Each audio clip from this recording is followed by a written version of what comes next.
पुण्यातील एकता नगरामध्ये पुराचं पाणी शिरलेलं आहे। परिसरातील पेशंटला सुरक्षित स्थळी हलवलंय। स्ट्रेचरवरून रुग्णवाहिकेपर्यंत पोहोचवण्यात आलेलं आहे। पुण्यातील एकता नगरात पुराचं पाणी शिरल्याची ही दृश्य आपण पाहतोय। त्या ठिकाणी अडकलेल्या लोकांना रेस्क्यू ऑपरेशन राबवण्यात आलेलं आहे।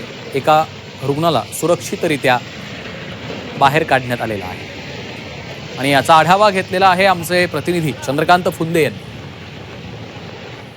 एकता नगरीमधील पेशंट जे आहेत त्यांना आता अशा पद्धतीने रेस्क्यू केलं जातंय। समोर ॲम्ब्युलन्स आहे, एक एक करून, कारण ह्या बऱ्याचशा बिल्डिंगमधून काही वृद्ध माणसं आहेत, त्यांना इथं आता पुराच्या पाण्यात ठेवणं, वृद्धाच्या हे पुराच्या पाण्यात ठेवणं मुश्किल आहे। म्हणून हे सगळे पोलीस, हे सगळे जेवढी पेशंट मंडळ आहेत, सर काय काय आपण कसं व्यवस्था केली इथं? आपत्कालीन व्यवस्था आहे। एनडीआरएफचे पण आहेत, फायर ब्रिगेडचे पण आहेत, पोलीस पण आहेत। ॲम्ब्युलन्सच्या मदतीनं रेस्क्यू करत आहोत। अतिशय चांगल्या किती लोकांना आतापर्यंत आपण रेस्क्यू केलं? 10 ते 12 केली नाही, ते राहायची बॅडमिंटन व्यवस्था आणि बाकी ज्यांचे नातेवाईक आहेत त्यांच्याकडे केलेली आहे। Thank you sir. म्हणजे बघू शकतो आपण, हे बघा, हे सगळ्या पेशंटला ॲम्ब्युलन्स समोर आहे। म्हणजे प्रशासन कुठेही कमी पडत नाही।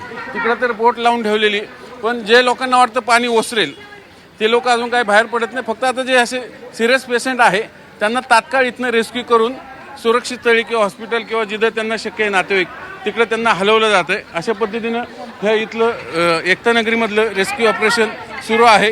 इथं ॲम्ब्युलन्स आहे, मेडिकल टीम आहे, सगळे अग्निशामक दल आहे, एनडीआरएफ आहे, पोलीस आहेत, पालिका प्रशासन आहे, ही सगळी मंडळी इथं सेवेसाठी सज्ज आहेत। पण आता काय, एकता नगरी व रहिवाशांनाही थोडंसं युष्ट झालं की काय अशी परिस्थिती आहे। कारण दरवर्षी इथं 30,000 पुढं, म्हणजे 35,000 क्युसेकच्या पुढं विसर्ग गेला खडकवासला धरणातला, मोठा नदीतला, की आपोआप इकडे पाणी घुसतं। पण यंदा तो जो ताल टाकली होती ती फुटल्यामुळे अचानक पाणी वाढलं आणि इथपर्यंत सगळं पाणी आलेलं आहे। अशा पद्धतीने आता हे गेली साधारण आज तरी पाणी ओसरेल असं वाटत नाही, कारण वरचा जो विसर्ग आहे तो अजूनही तसाच सुरू आहे।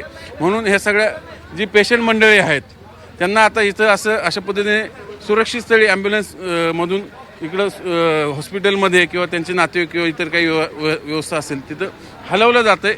व्हिडिओ जर्नलिस्ट नितीन सांडबोरसह चंद्रकांत फुंदे, झी मीडिया, एकता नगरी, पुणे।